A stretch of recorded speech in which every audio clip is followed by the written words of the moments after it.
Good evening, all the dear students. I'm Sohan Sain and I'm ready once again for you. And in today's class, we will discuss that how we can become a creative writer in English.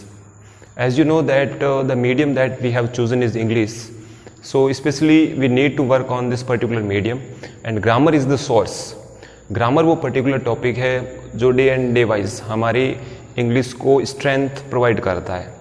तो मैं आज आपको specifically इस particular class के अंदर 3 ऐसे particular factors बताने वाला हूं जिनकी मदद से आप अपनी इंग्लिश को 6th, 7th और 8th के अंदर स्पेशली बहुत क्रिएटिव बना सकते हो. देखिए, ये तीनों टॉपिक्स में से जो पहला टॉपिक रहेगा वो रहेगा सेकंड फॉर्म का यूज़. अगर हम सेकंड फॉर्म को सही तरीके से यूज़ कर सकते हैं तो हम काफ़ी सर्कमस्टांसेस को क्लियर कर सकते हैं. उसके बाद में मैं आपको एक्सप्लेन करूंगा फर्स्ट फॉर्म को और फर्स्ट फॉर्म से आप किस तरीके से यूज़ करके डिफरेंट काइंड ऑफ पैराग्राफ्स को फॉर्म कर सकते हैं. उसी तरीके से फर्स्ट फॉर्म यानी कि इंपरेटिव सेंटेंसेस को बनाने में भी फर्स्ट फॉर्म का एक बहुत इंपॉर्टेंट रोल होता है, जिससे कि हम समझेंगे कि कैसे साइंस के अंदर जो एक्टिविटीज़ होती है उन एक्टिविटीज़ को कैसे हम एक इजी वे में फर्स्ट फॉर्म से इंपरेटिव सेंटेंसेस बनाते हुए सारी एक्टिविटीज़ की सेंटेंसेस बना सकते हैं. तो सबसे पहले जो पहला टॉपिक है जिसको मैं आपके लिए इंट्रोड्यूस करना चाहूँगा, जो पहला टॉपिक है वो है सेकंड फॉर्म. सेकंड फॉर्म को हम वैसे पास्ट फॉर्म भी बोलते हैं, जिस तरीके से फर्स्ट फॉर्म को हम प्रेजेंट फॉर्म बोलते हैं. तो आज मैं आपको सेकंड फॉर्म यानी पास्ट फॉर्म के यूजेस बताने वाला हूँ. तो सबसे पहले हम ऐसे एक्शंस को भली भांति जानते हैं जो पास्ट में हुए. पास्ट में शायद हमारी लाइफ में भी बहुत कुछ हुआ है और हमने भी बहुत कुछ एक्शंस किए हैं. तो बेसिकली वो सारे हमारे लाइफ के पास्ट इवेंट्स हैं.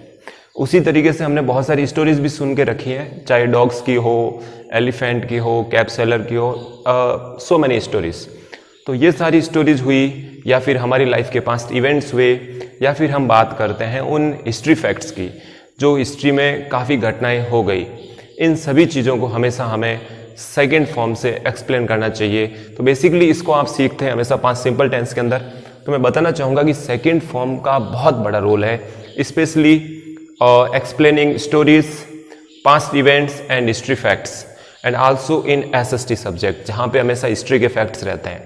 तो देखिए, मैंने यहाँ पे कुछ सेंटेंसेस हैं जिनको कंबाइंड करके लिखा है हिंदी में और हम मिलके इनको ट्रांसलेट करेंगे और कैसे आप इनको सेकंड फॉर्म की वजह से कर सकते हैं.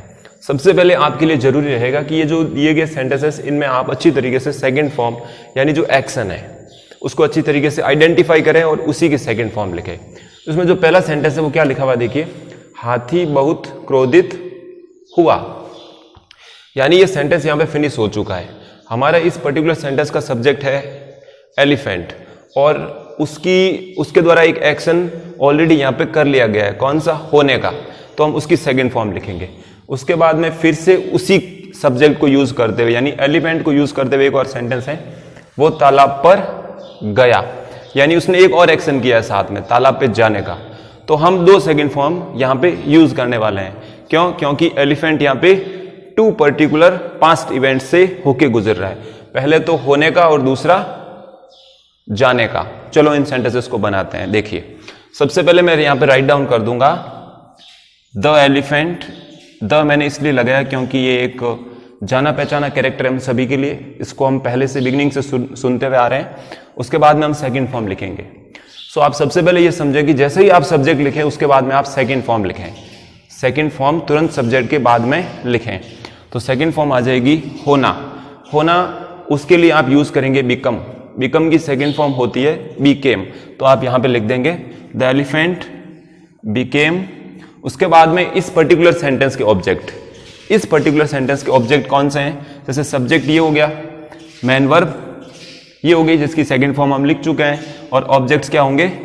बहुत क्रोधित मीन्स वेरी एंग्री. एवं के लिए हम कंजक्शन के तौर पे लगा देंगे एंड. तालाब पर गया. फिर से हमें यहाँ पे इवन दो डिमांड होती है एक नए सेंटेंस में सब्जेक्ट की, लेकिन यहाँ पे कंजक्शन लगा दिया गया है. क्यों? क्योंकि फिर से वही सब्जेक्ट है, इस वजह से. तो सब्जेक्ट तो सेम रिपीटेड हो रहा है, तो अब सब्जेक्ट के बाद में किसका टर्न आता है? सेकेंड फॉर्म का. तो सेकेंड फॉर्म क्या है? गया. Means go and second form उसकी क्या होती है? वेंट. वेंट तालाब पर. तो आप लिख सकते हैं टू द पॉइंट भी लिख सकते हैं, क्योंकि वो वहां पे रीच कर रहा है, पहुंच रहा है, टू द पॉइंट। चलो इस तरीके से आपका ट्रांसलेशन हो जाता है। नेक्स्ट वन जो वाइटल क्रिएटिव थॉट्स देने वाली चीज है वो है फर्स्ट फॉर्म। देखिए आप बहुत सारे ऐसे पैराग्राफ्स बनाते हैं जहां पे आप my teacher, my best friend, my father, mother और anyone, my headmaster, my friend, इनके ऊपर आप बहुत सारे पैराग्राफ्स राइट डाउन करते हो 50 to 80 वर्ड्स लिमिट के अंदर। तो मैं बताना चाहूंगा क्योंकि हम उनकी रेगुलर और हैबिचुअल एक्शन शो करते हैं तो हमें हमेशा फर्स्ट फॉर्म को यूज करके मोस्ट ऑफ द सेंटेंसेस बना लेने चाहिए। जैसे कि यहाँ पे मैंने मेरे भाई को लेके कुछ सेंटेंसेस बनाए। सेंटेंस इस तरीके से, मेरा भाई शाम को खेलने जाता है, तो सेंटेंस फिनिश हो गया है। तो यहाँ पे मैं फर्स्ट फॉर्म का यूज करूंगा सब्जेक्ट के बाद में। एक और सेंटेंस है जो कंजक्शन से एडेड है इसी की तरीके से। तो टोटल ओवरऑल 2 सेंटेंसेस हैं, दोनों हम फर्स्ट फॉर्म से बनाएंगे और पहचान सकते हैं कि वो क्या करता है रेगुलरली। तो ये रेगुलर एक्शंस हैं। तो सबसे पहले मैंने इसके ट्रांसलेशन में लिख दिया माय ब्रदर खेलने जाता है। तो इसमें आप अच्छी तरीके से पहचाने कि मेन वर्ब ये वाली है जो रेगुलर एक्शंस की आइडेंटिटी यानी ता है, ती है, ते है के साथ में जो वर्ड आया है वो उसकी आइडेंटिटी है। तो हम लिखेंगे goes to play in the evening. उसके बाद में हमने कंजक्शन क्या लगा दिया, एंड। ओके, उसके बाद में एवं देर रात तक पढ़ता है, तो फिर से वही सब्जेक्ट है, कौन है, माय ब्रदर। तो यहां पे उसको लिखने की आवश्यकता नहीं है और वैसे भी उसके लिए कोई प्रोनाउन यहां पे मेंशन्ड नहीं है, जैसे कि ऐसा नहीं लिखा है कि वह जाता है, वो पढ़ता है।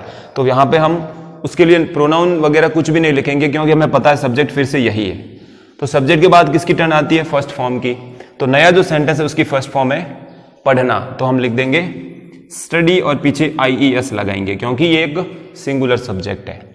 देर रात तक पढ़ता है, तो इसमें जो ऑब्जेक्ट है वो क्या है, देर रात तक। देर रात को हम बोलते हैं लेट नाइट, लेकिन तक के लिए जो प्रीपोजिशन आएगा वो आएगा टिल। क्या होगा, टिल लेट नाइट। तो इस तरीके से अपना सेकंड ये जो कलेक्शन है ये भी अच्छी तरीके से सॉल्व हो गया, जहां पे आप रेगुलर एक्शंस और हैबिचुअल एक्शंस के पैराग्राफ्स बना सकते हैं। थर्ड सेंटेंस इसलिए मैंने लिया है क्योंकि इन क्लासेस के अंदर साइंस आपके लिए स्पेसिफिकली एक न्यू एक्सपीरियंस होता है जहां पे आप बहुत सारी एक्टिविटीज बनाते हैं।